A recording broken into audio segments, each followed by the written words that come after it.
नमस्कार मित्रों, मीमांसा प्लेटफॉर्म पर आप सबका हार्दिक स्वागत है। आशा करते हैं कि आप सब मस्त और स्वस्थ होंगे।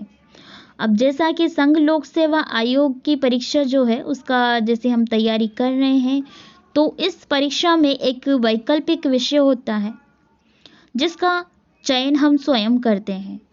ठीक है, जो यूपीएससी का जो एग्ज़ाम है उसको ये कंप्लीट करता है हमारा वैकल्पिक विषय।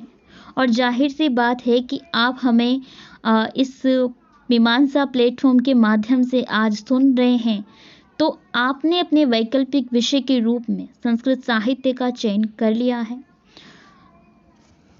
तो आज हम हमारी प्रथम क्लास में संस्कृत पाठ्यक्रम, पेपर पैटर्न तथा संपूर्ण पाठ्यक्रम को कैसे कवर करना है उसी के विषय में चर्चा करेंगे। किंतु उसके पूर्व हम आपको बता देते हैं कि मीमांसा एक ऐसा प्लेटफॉर्म है जिसके माध्यम से आप अपने वैकल्पिक विषय संस्कृत साहित्य का संपूर्ण पाठ्यक्रम कवर कर पाएंगे तथा आपको संस्कृत साहित्य से संबंधित किसी भी चीज़ के लिए कहीं अन्य जगह पर भटकने की आवश्यकता महसूस नहीं होगी। अर्थात आप मीमांसा के माध्यम से अपना संपूर्ण पाठ्यक्रम इजीली कवर कर पाएंगे और आप पूर्ण फोकस के साथ में कम समय में साहित्य को आसानी से कवर कर सकते हैं। ठीक है, दूसरा आपको ध्यान रखना है तो वो ये है कि आप कोई भी वीडियो वॉच कर रहे हैं, साथ में 2 टूल्स आपको रखने हैं। ये ज़रूरी है, आवश्यक हैं, और वो दो टूल्स हैं डायरी और पेन।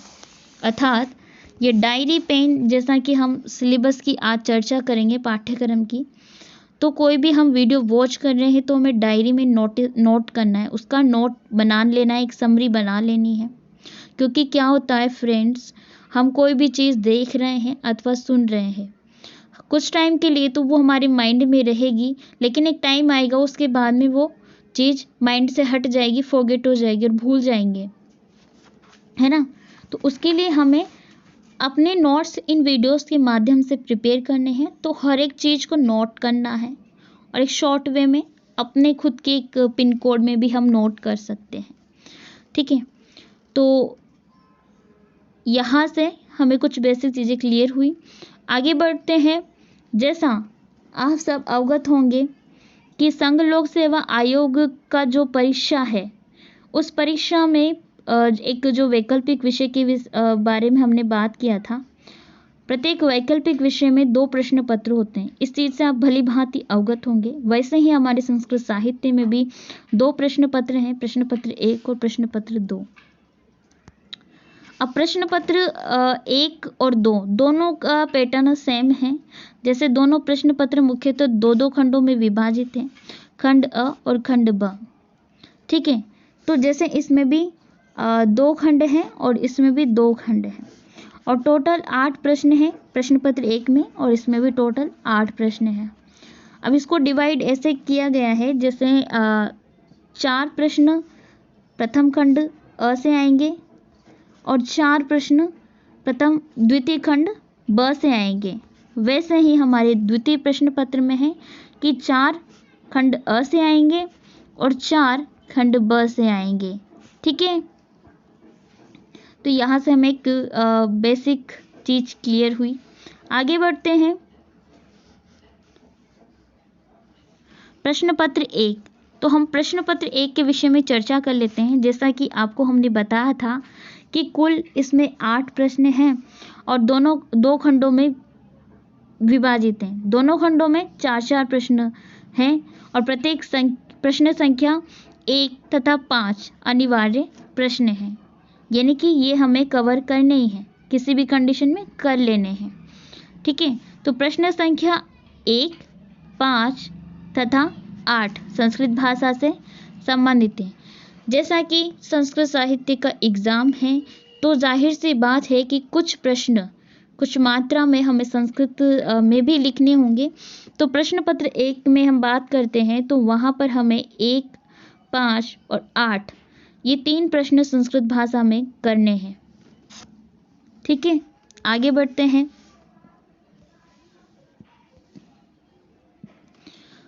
अब प्रश्न पत्र 1 का जो पाठ्यक्रम है उसके विषय में थोड़ा सा हम जानेंगे कि पाठ्यक्रम क्या है। तो हमने आपको बताया था 2 खंड में विभाजित थे। खंड अ में प्रथम क्वेश्चन हमारा संस्कृत व्याकरण से रहेगा, द्वितीय प्रश्न हमारा रहेगा भाषा विज्ञान से, और तृतीय जो प्रश्न है वो सामान्य ज्ञान अथवा हम बोल सकते हैं काव्य शास्त्र जो हम अध्ययन करेंगे आगे। तो काव्य शास्त्र की जितनी भी बेसिक नॉलेज है वो हमारा कवर होगा थर्ड प्रश्न में। फोर्थ हमारा जो प्रश्न है वो है संस्कृत साहित्य का इतिहास। इसमें एक संस्कृत का जो इतिहास है उसकी एक बेसिक नॉलेज हम लेंगे, ठीक है, और अपने चतुर्थ क्वेश्चन को कवर करेंगे। अब हम थोड़ा सा चर्चा कर लेते हैं खंड ब की। प्रश्न पत्र 1 पाठ्यक्रम की में जैसा हमने बताया था 2 खंड है, तो उसका द्वितीय जो खंड है खंड ब, उसमें हमारा 5th क्वेश्चन है वो संस्कृत भाषा से संबंधित था, और इसमें संक्षिप्त निबंध के रूप में हमें संस्कृत में अपना आंसर प्रेजेंट करना होता है, ठीक है। हमारा जो नेक्स्ट जो क्वेश्चन है 6 नंबर का वो है भारतीय संस्कृति का सार। इसमें सारा आर्ट एंड कल्चर से रिलेटेड क्वेश्चंस होते हैं, ठीक है, तो उसके विषय में हम डीपली चर्चा करेंगे आगे। हमारा 7वां क्वेश्चन होता है वो भारतीय दर्शन से संबंधित होता है। भारतीय दर्शन को भी हम गहराई से अध्ययन करेंगे। इतना इस टाइप से हम इजीली इनको कवर करेंगे कि हमारे हाथ ऑटोमेटिकली चले, हमारा हाथ एग्ज़ाम में हॉल में ना रुके, हमें कोई चीज़ सोचने की ज़रूरत ना पड़े। तो जैसा कि जो संस्कृत में काफ़ी आपको देखने को मिलते होंगे कि काफ़ी स्टूडेंट्स के हाथ नहीं चलते या फिर उस बैकग्राउंड से वो बिलोंग नहीं करते हैं, तो हो सकता है कुछ हेजिटेशन हो जो कि नॉर्मली ह्यूमन बीइंग है होती है। तो हमें अपना सिलेबस इस प्रकार से कवर करना है कि हमें सोचने की ज़रूरत ना पड़े, अपने पेन को रोक कर हमारा हाथ ऑटोमेटिकली चले, ठीक है। तो यहाँ पर हमारा जो 8वां क्वेश्चन है वो 8वां क्वेश्चन रहेगा अपठित पाठांश अनसीन पैसेज, जिनको भी हम कवर करेंगे, ठीक है। तो ऐसे करके हमने एक ब्रीफ नॉलेज ली पाठ्यक्रम संस्कृत के प्रश्न पत्र 1 के पाठ्यक्रम के विषय में। अब इसको हम थोड़ा डीपली जान लेते हैं। जैसे हमने चर्चा की थी कि हमारा प्रथम क्वेश्चन जो रहेगा वो संस्कृत व्याकरण से संबंधित है। और संस्कृत व्याकरण में आई होप आप सब चीज़ें नोट डाउन कर रहे होंगे, आप इनको एक एक करके लिखते भी जाइए साथ में ताकि आपको पता भी रहे, ठीक है। तो संस्कृत व्याकरण में संज्ञा प्रकरण हमारा प्रथम टॉपिक रहेगा, और दूसरा हमारा रहेगा संधि प्रकरण, फिर है कारक प्रकरण, और फिर है समास प्रकरण। वैसे ही हमारा एक और टॉपिक है इसमें वाच्य प्रयोग। वाच्य प्रयोग में कर्तरी और कर्मणि ये 2 चीज़ें हमें पढ़नी है, ठीक है। तो ये ऐसे करके हमारा संस्कृत व्याकरण का जो है टोटल सिलेबस है यूपीएससी का। आगे बढ़ते हैं। भाषा विज्ञान जो हमारा द्वितीय प्रश्न है, ठीक है। इसमें 3 चीज़ें बेसिकली हमें कवर करनी है। वो है वैदिक संस्कृत भाषा की मुख्य विशेषताएं, कि भाषा विज्ञान की जो वैदिक भाषा है, संस्कृत की जो वैदिक भाषा है उसकी क्या क्या विशेषताएं हैं। और दूसरा है शास्त्रीय संस्कृत भाषा के प्रमुख लक्षण, यानी कि एक वैदिक भाषा की विशेषताएं होंगी और दूसरा हमारा शास्त्रीय जो संस्कृत भाषा है उनकी क्या क्या लक्षण है वो हमें सीखने को और देखने को मिलेगा। और हमारा नेक्स्ट है भाषा वैज्ञानिक अध्ययन संस्कृत का योगदान, यानी कि जो भाषा विज्ञान है उसके अध्ययन में संस्कृत ने क्या अपना योगदान दिया है, बेसिकली वो चीज़ें हम उनका अध्ययन करेंगे डीपली, ठीक है। आगे बढ़ते हैं। थर्ड क्वेश्चन हमने बताया था काव्य शास्त्र से संबंधित होगा। तो इसमें किस प्रकार से हमें इसको कवर करना है, इसको हम थोड़ा सा डिवाइड कर देते हैं। जैसे हमारा पहला टॉपिक रहेगा संस्कृत का साहित्यिक इतिहास। इसमें हमें संस्कृत का जो है बेसिक इतिहास कवर कर लेना है। दूसरी चीज़ है साहित्यिक आलोचनाओं की प्रमुख प्रवृत्तियाँ। ये क्या है, कुछ साहित्यिक आलोचनाएं हैं, कुछ फिलोसफिकल स्कूल्स हैं, उनके विषय में जानेंगे। और हमारा है रामायण और महाभारत, ठीक है, इनके विषय में भी जानने का हमें आगे अवसर मिलेगा। और साहित्यिक विधाओं का उद्भव और विकास, ये हमें जानने का अवसर मिलेगा। हम आगे चर्चा करेंगे। फोर्थ हमारा जो क्वेश्चन है वो संस्कृत साहित्य का इतिहास है। ठीक है, जैसा हमने आपको बताया था। इसमें कौन कौन से टाइप के क्वेश्चन पूछे जा सकते हैं। इसमें महाकाव्य से रिलेटेड, रूपक अर्थात नाटक से संबंधित, कथा से संबंधित, आख्यायिका से, चंपू, खंड काव्य तथा मुक्त काव्य इत्यादि से संबंधित प्रश्न पूछे जाते हैं। और इनके विषय में हम डीपली नॉलेज लेंगे आगे। ठीक है, कि रूपक क्या होते हैं, आख्यायिकाएं क्या होती है, चंपू क्या होता है, इनके विषय में हम आगे चर्चा करेंगे। हम नेक्स्ट बढ़ते हैं। फिफ्थ क्वेश्चन हमारा संस्कृत भाषा में हमें लिखना होता है, जो कि एक संक्षिप्त निबंध होता है। अब निबंध कैसे और किस टाइप से पूछे जा सकते हैं, कहाँ कहाँ से निबंध आ सकते हैं, थोड़ा उस विषय में भी चर्चा कर लेते हैं। जैसा कि भाषा विज्ञान से भी इसमें प्रश्न पूछे जाते हैं, और जैसे कि अभी यूपीएससी का ट्रेंड चल रहा है तो इसमें प्रश्न काव्य शास्त्र से भी पूछे जाते हैं, और संस्कृत कला एवं संस्कृति से भी पूछे जाते हैं। ठीक है, दूसरा हमारा भारतीय दर्शन, जैसा कि हमने बताया था कि भारतीय दर्शन एक ऐसा दर्शन है जिसमें से अन्य जगह भी क्वेश्चन पूछे जा सकते हैं। तो एक हमारा संक्षिप्त जो निबंध का है फिफ्थ क्वेश्चन, इसमें भी आ सकता है भारतीय दर्शन, और अन्य जगह से भी यहाँ पर क्वेश्चन पूछा जा सकता है। तो इसको हम पूरा होली कवर कर लेंगे, ताकि हमारे ऐसे कोई टॉपिक छूटे ही ना कि हम लिख नहीं पाए, यानी कि हमारा हाथ चले, ऐसा हम इस को कवर कर लेंगे। ठीक है, आगे बढ़ते हैं।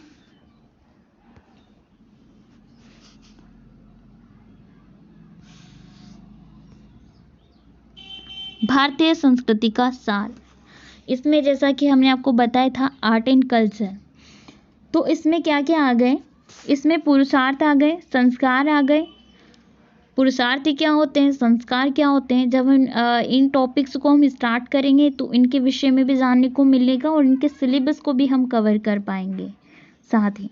ठीक है, वर्णाश्रम व्यवस्था हो गई, कला और ललित कला हो गए, और तकनीकी विज्ञान हो गया। इनके विषय में भी जानेंगे कि क्या विज्ञान है, किस टाइप की यहाँ पर तकनीकी विज्ञान के विषय में प्रश्न पूछे जा रहे हैं अभी यूपीएससी में। और वर्णाश्रम व्यवस्था, ये सारी चीजें हम कवर करेंगे। ठीक है, आगे बढ़ते हैं। भारतीय दर्शन की प्रवृत्तियां, तो बेसिकली भारतीय दर्शन हमने जाना कि फिलोसफी एक सब्जेक्ट, एक टॉपिक है जिसमें से अन्य प्रश्नों में भी क्वेश्चंस आ सकते हैं, तो हमें इसको बहुत अच्छे तरीके से कवर करना है। और इसमें क्या क्या दर्शन हमें अध्ययन करने हैं आगे, वो हो गया मीमांसा, वेदांत, न्याय, वैशेषिक, सांख्य, योग। ठीक है, और ये हो गए हमारे आस्तिक दर्शन। बट हमारे इसमें नास्तिक दर्शन भी हैं कुछ। वो नास्तिक दर्शन में क्या आ गए, बौद्ध दर्शन आ गया, जैन दर्शन आ गया, और चारवाक दर्शन आ गया। अब जो ये आस्तिक दर्शन है, इनको हम थोड़ा सा अलग डिवाइडेशन करके पढ़ सकते हैं, और ऐसे ही हमें नास्तिक दर्शन के विषय में पढ़ना है। तो पहले हम नास्तिक दर्शन के बारे में पढ़ेंगे, फिर हम आस्तिक को साथ में लेंगे। ठीक है, तो आगे बढ़ते हैं।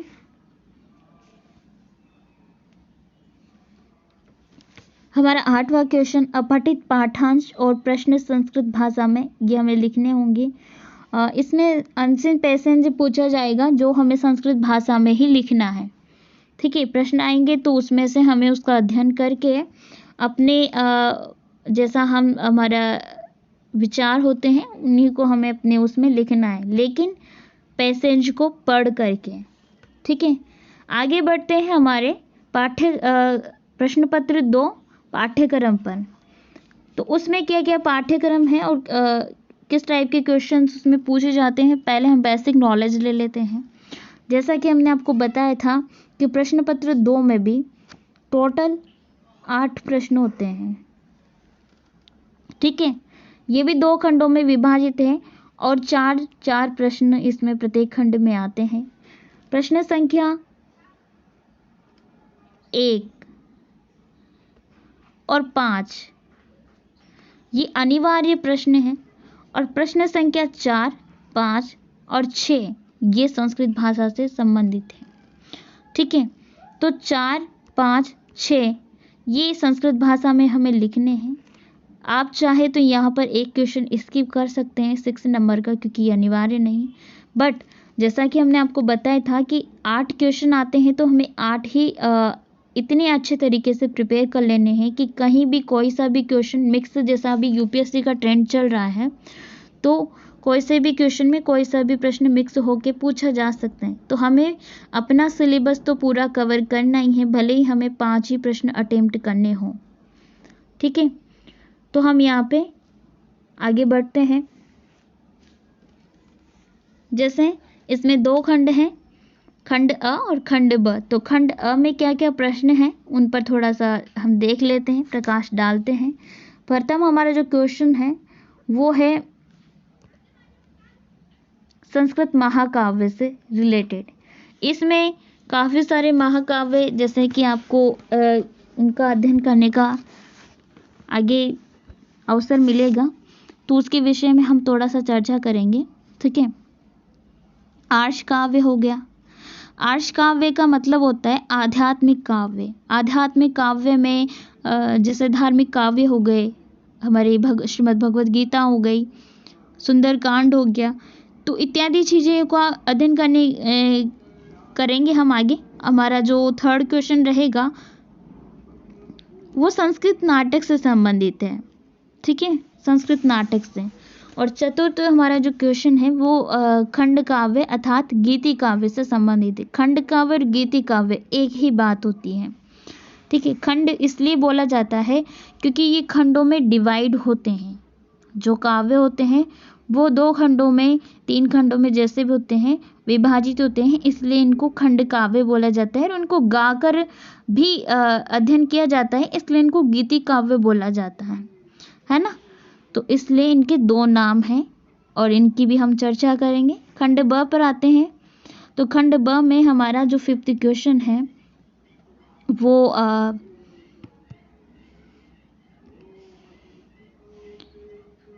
हमारा जो 5th क्वेश्चन है वो संस्कृत महाकाव्यों की व्याख्या से संबंधित है। मतलब कि खंड ब का जो भी पोर्शन है हमारा वो व्याख्याओं से संबंधित है। जैसे कि हम बात ही कर लेते हैं 6 नंबर का जो क्वेश्चन है ये हमारा संस्कृत भाषा से संबंधित है, 5th भी संस्कृत से भाषा से संबंधित है। और जो 6th क्वेश्चन है आर्ष यानी कि आध्यात्मिक काव्यों की जो व्याख्या है उसी से संबंधित। जैसे कि हमें अभी पिछली स्लाइड में बात किया था महाकाव्य, तो जिन महाकाव्यों का हम अध्ययन करेंगे उन्हीं में से कुछ 3 महाकाव्य हैं जिनका हमें व्याख्या करनी है कुछ श्लोकों की। ठीक है, वैसे ही द्वितीय जो प्रश्न हमने बताया था वो ये था आध्यात्मिक काव्य है, उसमें श्रीमद् भगवद गीता हो गया, सुंदरकांड हो गया इत्यादि, और ईशावास्योपनिषद हो गया। तो इनमें से कुछ श्लोक अथवा मंत्र उनकी हमें क्या करनी है, व्याख्या करनी है। तो वही चीज़ जो हम खंड ब में कर रहे हैं उसको हम अच्छे से कवर कर लेते हैं और कंप्लीट करते हैं, तो हमारा खंड ब ऑटोमेटिकली ही कवर हो जाएगा। तो इसमें हमें ज़्यादा टाइम लगाने की भी आवश्यकता नहीं पड़ेगी। ठीक है, हम बात करते हैं 7th क्वेश्चन की। ये है खंड काव्यों की व्याख्या से। जैसा कि हमने हमारे 4th जो प्रश्न था उसमें बात की थी खंड काव्य और गीति काव्य की, तो वही खंड काव्य और गीति काव्य जो हम उसमें पढ़ेंगे उन्हीं की व्याख्या हमें इसमें करनी है कुछ श्लोकों की। वैसे ही हमने 3rd प्रश्न में बात की थी नाटकों की, तो उनमें से 3 नाटक हैं जो हमें 8वें क्वेश्चन में प्रिपेयर करने हैं, मतलब कंप्लीट कर लेने। तो संस्कृत नाटकों की कुछ श्लोकों की व्याख्याएं हमें इसमें करनी है। ऐसे करके हमारा खंड ब जो है टोटली किससे संबंधित है, व्याख्या वाला पोर्शन हम इसको बोल सकते हैं बेसिकली। ठीक है, आगे बढ़ते हैं। तो यहाँ पर संस्कृत महाकाव्य, जैसे कि हमने आपको बताया था कि हमारा प्रश्न संख्या 1 हमारा जो है वो संस्कृत महाकाव्य से संबंधित है। तो इसमें किस किस टाइप के महाकाव्य हो गए थोड़ा हम बात कर लेते हैं। प्रथम हमारा महाकाव्य हो गया रघुवंश, जो कालिदास की रचना है, महाकवि कालिदास जी की। कुमार संभवम भी महाकवि कालिदास जी की रचना है। किरातार्जुनीयम महाकवि भारवी की, शिशुपाल वधम श्रीहर्ष की, नैषध चरितम बाणभट्ट की, और दश कुमार चरितम दंडी की है, और श्रीराजोद्यम जो है S.B. वर्णेकर महोदय की है। ठीक है, तो ये दश कुमार चरितम जो है एक आख्यायिका है। ये एक आख्यायिका है जिसके जैसे हमने बात की थी आगे हमारे प्रश्न पत्र 1 में कि हमारा जो चतुर्थ क्वेश्चन है उसमें आख्यायिका, चंपू, नाटक, महाकाव्य और बहुत सारी चीज़ें हमने उसमें देखा था। तो उनकी इन सब की बेसिक नॉलेज आपको उसमें मिलेंगी। ठीक है, कि आख्यायिका क्या होता है, कथा क्या होती है, जैसे हमें कथा भी मिलेगी एक अपने इसमें, और भी बहुत सारी चीज़ें हैं तो उनकी हम चर्चा करेंगे बेसिकली। जैसे कि ये हमारा एक आख्यायिका हो गया, और कथा भी हो गया, एक कादम्बरी कथा आएगी। ठीक है, हम आगे बढ़ते हैं। आर्ष काव्य, आध्यात्मिक काव्य, हमने आपसे बात की थी कि आध्यात्मिक काव्य से रिलेटेड हमारा द्वितीय प्रश्न रहेगा। इसमें क्या क्या आ गए, ईशा उपनिषद आ गए, श्रीमद् भगवद गीता आ गई, और वाल्मीकि रामायण का सुंदर कांड आ गया। ठीक है, और नेक्स्ट हमारा हो गया कौटिल्य का अर्थशास्त्र। अच्छा, जो ये चीज़ें हैं ये क्यों आध्यात्मिक हैं और इनको क्यों आर्ष काव्य बोला गया है? क्योंकि आशु कवियों द्वारा लिखी गई है। आशु कवि वो होते हैं जिनको कभी ज़्यादा सोचने की आवश्यकता नहीं पड़ती, और उनको कोई भी टॉपिक अगर दे दिया जाए तो वो लिख देते हैं। जैसे अगर हम बात ही कर लेते हैं तो रामायण में हमारे ब्रह्मा जी हैं उन्होंने एक टॉपिक दे दिया था, और वैसे ही उन्होंने फिर रामायण की रचना कर दी थी, वैसे ही महाभारत की रचना हुई। तो इनको आर्ष काव्य बोला गया है क्योंकि ये आशु कवियों द्वारा रचित हैं। आशु कवि वो लोग होते हैं जो उनको अगर कोई भी चीज़ दे दी जाती है तो वो आसानी से उस पर रचना कर सकते हैं, उनको ज़्यादा कुछ सोचने की ज़रूरत नहीं पड़ती है। ये हमारे वेद पुराणों से संबंधित है, ईशा उपनिषद। इसमें जितने भी पद्य भाग होते हैं उनको श्लोक नहीं मंत्र बोला जाता है, क्योंकि ये हमारी वैदिक संस्कृत से संबंधित है। ठीक है, और ये हमारे कौटिल्य का अर्थशास्त्र हो गया, इसके विषय में भी हम आगे जानकारी लेंगे। तो हम नेक्स्ट बढ़ते हैं, संस्कृत नाटक।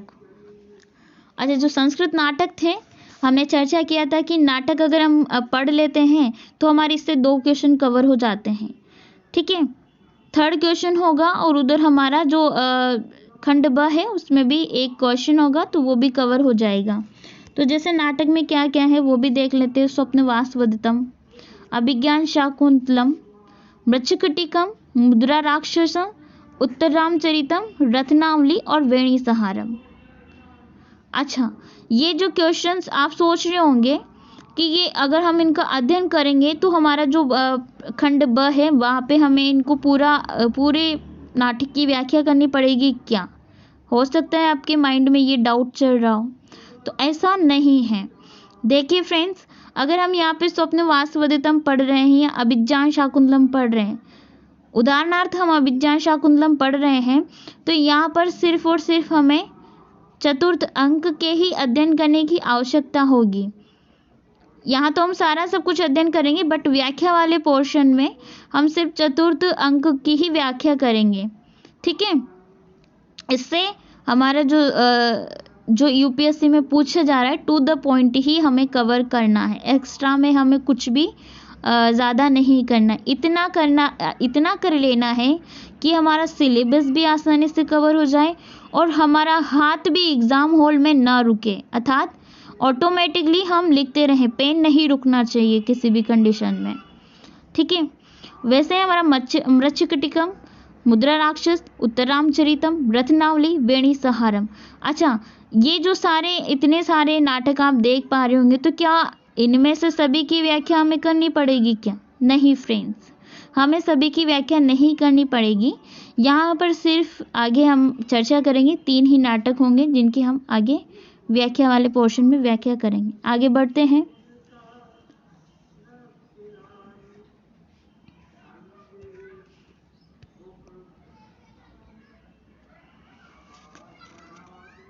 हमारा फोर्थ क्वेश्चन है खंड काव्य जो संस्कृत भाषा से संबंधित है। इसमें क्या क्या खंड काव्य आएंगे वो है मेघदूतम, नीति शतकम, पंचतंत्र, रासतरंगिणी, हरचरितम, अमृत शतकम और गीत गोविंदम।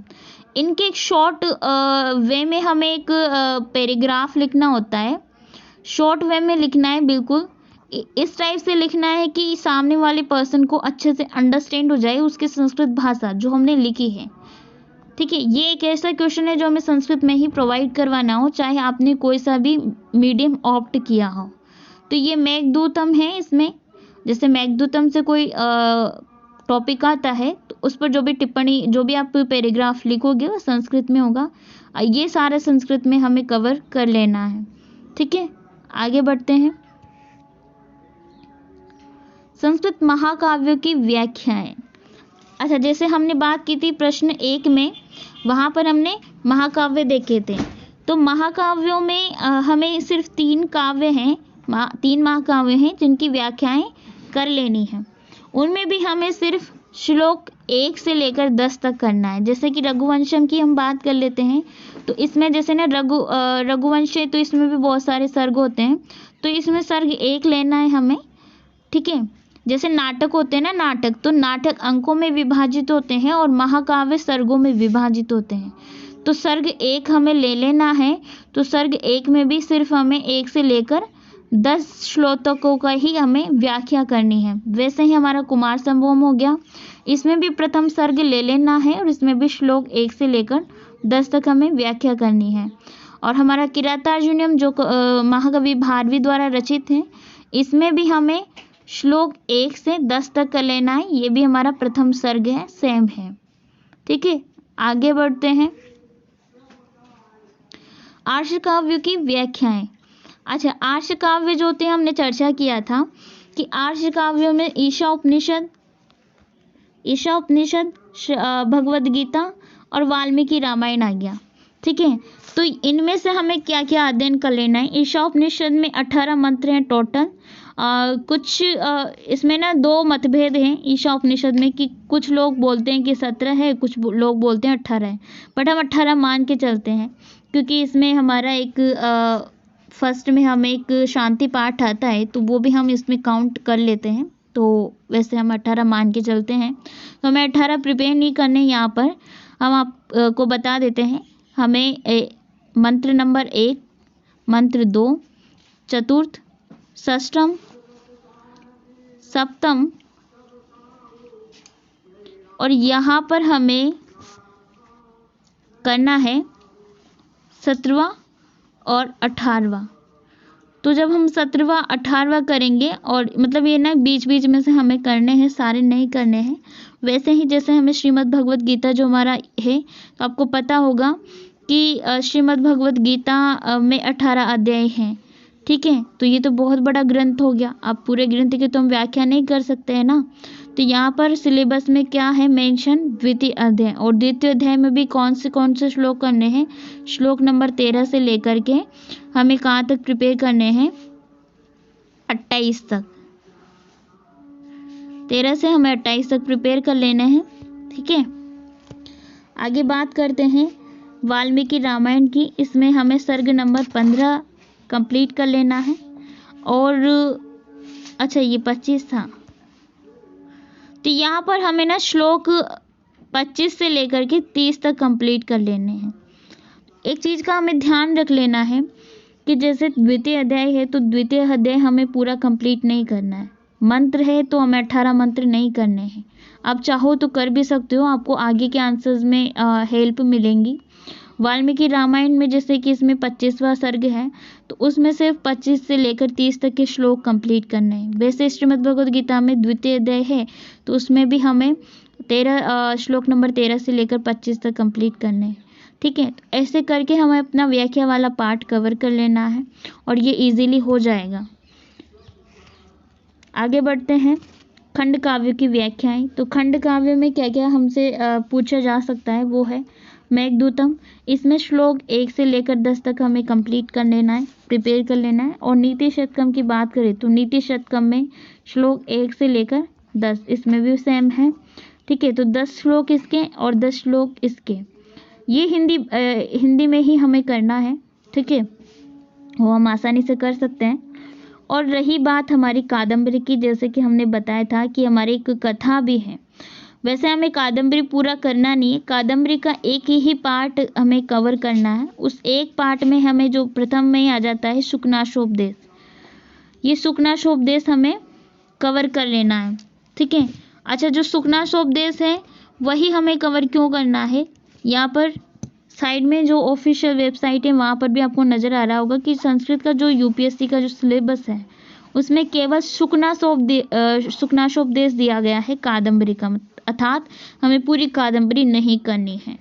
तो ये चीज़ का हमें ध्यान रखना है, सिलेबस को अच्छे से कंठस्थ कर लेना है और हमारी डायरी में नोट डाउन, आई होप आप कर रहे होंगे साथ के साथ में। तो ये चीज़ें आपको ध्यान रखनी है। अब जैसे है ना, हमने इनकी चर्चाएं की, अब हमारे जैसे एक क्वेश्चन है, ये भी नाटक से संबंधित है। जैसे कि हमने बताया था कि नाटक हम करते हैं, कवर कर लेते हैं, तो हमारा एक और क्वेश्चन कवर हो जाता है और वो ये है क्वेश्चन नंबर 8वां, ठीक है। ये हिंदी, जो भी आपने मीडियम ऑप्ट किया हो, हिंदी इंग्लिश, उसमें आप कर सकते हो, ये संस्कृत में नहीं करना होता है। स्वप्नवास स्वधितम, जैसे कि हमने बताया था नाटक में अंक चलते हैं, तो इसमें षष्ठम अंक हमें करना होता है। अभिज्ञान शाकुंतलम में चतुर्थ अंक करना होता है। उत्तर रामचरितम में आप श्लोक नंबर 31 से लेकर के इसमें 47 तक कर सकते हो आप, ठीक है। ऐसे करके हमें अपना जो है ना व्याख्या वाला पोर्शन हमारा कवर हो जाएगा इजीली, क्योंकि इसका खंड अ जो है उसी से संबंधित हमारा खंड ब है। अगर हमने खंड अ को अच्छे से कवर कर लिया तो हमारा खंड ब ऑटोमेटिकली ही कवर हो जाएगा। तो इस चीज़ का हमें ध्यान रखना है कि हम खंड अ को पूरा अच्छे से प्रिपेयर कर लें, ताकि हमारा ज़्यादा टाइम ना जाए खंड ब में। अब हमें यहाँ पे ना आपको कुछ चीज़ें बताते हैं, जैसे कि हमने पेपर पैटर्न देख लिया, किस टाइप से हमारा पेपर पैटर्न आता है, जैसे कि कौन से प्रश्न में कौन सा टॉपिक आता है, ठीक है। और दूसरी चीज़ हमने ये भी समझ ली है कि हमारे क्या सिलेबस है संस्कृत साहित्य का। अब एक चीज़ और जाननी बाकी है, वो ये है कि हमें टाइम पीरियड कितना चाहिए संस्कृत को कवर करने के लिए। टाइम की हम बात कर लेते हैं, ठीक है। तो टाइम हमें बेसिकली 2 मंथ हम ले सकते हैं। अब जैसे ना 2 मंथ में अपना पाठ्यक्रम कैसे कवर करें, तो उसके विषय में थोड़ा सा हम डिवाइडेशन कर लेते हैं। जैसे कि प्रथम जो हमारा फर्स्ट जो मंथ रहेगा उसके 15 डेज हम लेंगे राइटिंग प्रैक्टिस में,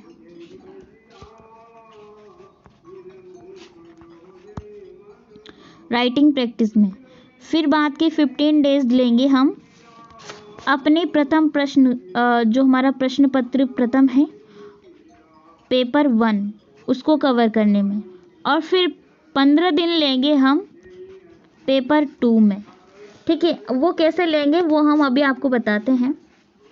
जैसे हमने यहाँ पे 2 चीज़ें जान ली कि हमारा जो राइटिंग है ना, जैसे आप सोच रहे होंगे कि देखो हम 15 दिन में एक पेपर कंप्लीट कर रहे हैं, तो हम 15 दिन राइटिंग में क्यों लगा रहे हैं। फिर देखिए फ्रेंड्स, हमारा जो नींव होता है ना, एक बिल्डिंग जो खड़ी होती है उसकी नींव पर खड़ी होती है। अगर हमें बिल्डिंग खड़ी करनी है और उसको मजबूत बनाना है, तो हम उसकी नींव को मजबूत बनाते हैं पहले, तभी हम उस पर कितनी भी बिल्डिंग अगर खड़ी करना चाहें तो आसानी से खड़ी कर सकते हैं। वैसे ही हमारे यहाँ पर संस्कृत लिटरेचर अगर हमने ऑप्ट किया है तो उसकी एक नींव है, वो है संस्कृत राइटिंग। अगर हमने संस्कृत राइटिंग की प्रैक्टिस कर लिया तो हमारे आगे 4-5 क्वेश्चन जो संस्कृत भाषा से संबंधित हैं उनको हम इजीली कवर कर पाएंगे, ठीक है। तो एक चीज़ हमें ये ध्यान रखनी है कि राइटिंग हमारी 15 डेज में हम कैसे कवर कर सकते हैं। जैसे आपको जो टॉपिक दिया जा रहा है राइटिंग में, बिल्कुल वैसे ही आपको उसी दिन कवर कर लेना है। और दूसरी चीज़ हम बात कर लेते हैं कि आप सोच रहे होंगे कि 15 दिन में हम पेपर 1 कैसे कवर कर सकते हैं। भाई 8 क्वेश्चन है, उनमें संस्कृत का भी आ गया, फिर उनका डीपली सिलेबस दिया गया है प्रत्येक प्रश्न का, तो हम 15 दिन में प्रश्न पत्र 1 कैसे कवर कर सकते हैं वो भी हम आपको बताएंगे, ठीक है। आपको जैसे ना एक पेपर में कितने प्रश्न होते हैं, 8 प्रश्न होते हैं,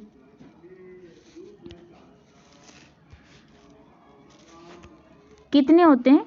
8 होते हैं। जैसे एक हमारा प्रश्न पत्र हो गया तो उसमें 8 प्रश्न होंगे, तो 8 को हमने डिवाइड कर लेना है कि हमें 2 दिन में एक करना है, एक क्वेश्चन प्रिपेयर करना है, फिर 2 दिन में एक करना है। ऐसे करके हमारे ये 15 दिन में कवर हो जा रहा है इजीली। ठीक है, वैसे ही हमें आगे बात करते हैं प्रश्न पत्र पेपर 2 के बारे में। पेपर 2 के बारे में जैसे कि इसमें भी 8 प्रश्न हैं, इनको भी हम बिल्कुल वैसे ही डिवाइड कर देते हैं कि 4 प्रश्न होंगे हमारे। जैसे हमने बात किया